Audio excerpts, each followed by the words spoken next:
En fait, pour moi, l'alimentation intuitive, c'est quelque chose d'assez intuitif, comme le nom l'indique, parce que je pense qu'il faut écouter son corps. Et ça, c'est un truc important. Tu vois, quand j'ai fait mon bouquin sur mon petit guide du mieux manger, qui s'appelle « Rien n'est interdit », l'idée, c'est d'expliquer aux gens, au-delà des choses qui sont un peu connues, qui sont du bon sens, qu'en fait, chacun est différent.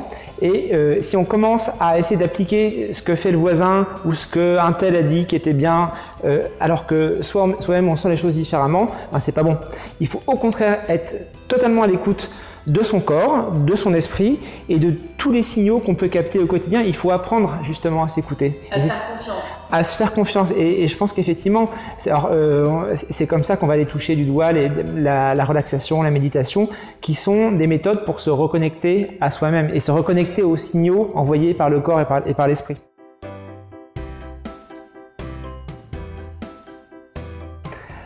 Le problème, c'est que je suis très gourmand, mais en fait, je suis très gourmand aussi parce que dans une journée, il y a toujours beaucoup de boulot et des périodes de stress. Et en fait, comme pour beaucoup, l'alimentation, c'est un moyen de compenser, plutôt de décompenser parfois. Et en fait, il faut arriver à prendre du recul par rapport à ce que j'appellerais l'alimentation doudou, compensatoire, hein, qui permet de gérer le stress d'une manière qui n'est pas forcément bonne, parce qu'une fois qu'on s'est gavé de trucs sucrés ou de trop de choses le midi ou pour le goûter ou à n'importe quel moment de la journée, ce qui n'est pas terrible, bah après on se sent pas bien, on culpabilise, on est moins à l'aise, on est moins alerte. Et en fait, il faut arriver à se détacher de ça. Donc, je pense qu'il faut d'abord apprendre à prendre du recul par rapport à ses stress. Et après, du côté de l'alimentation, la vraie alimentation, celle qui nous concerne quand on a faim, là, il faut aussi apprendre à s'écouter, à écouter ses signaux. Et là, c'est vraiment un apprentissage. Il faut rebattre un petit peu les cartes, il faut casser un peu les habitudes, parce qu'on est toujours un petit peu dans le côté culpabilisant. Finis ton assiette, vas-y, ou alors chez les amis, reprends-en, mais allez, fais-moi plaisir, reprends-en, machin. Sauf qu'au bout de 4 plâtrés, j'ai plus faim. Et il faut arriver à dépasser un petit peu tout ça pour se faire confiance.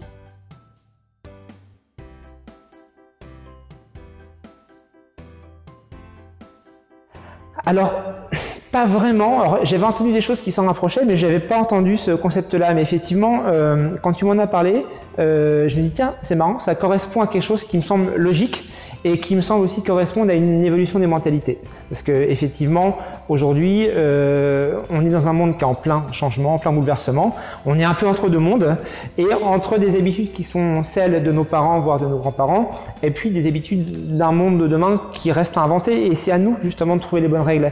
Et je pense qu'on a besoin d'avoir de nouveaux repères, de nouvelles méthodes, de nouvelles façons d'analyser notre quotidien et de repenser notre quotidien. Et je pense que l'alimentation intuitive, pour moi, ça répond bien à cet objectif-là.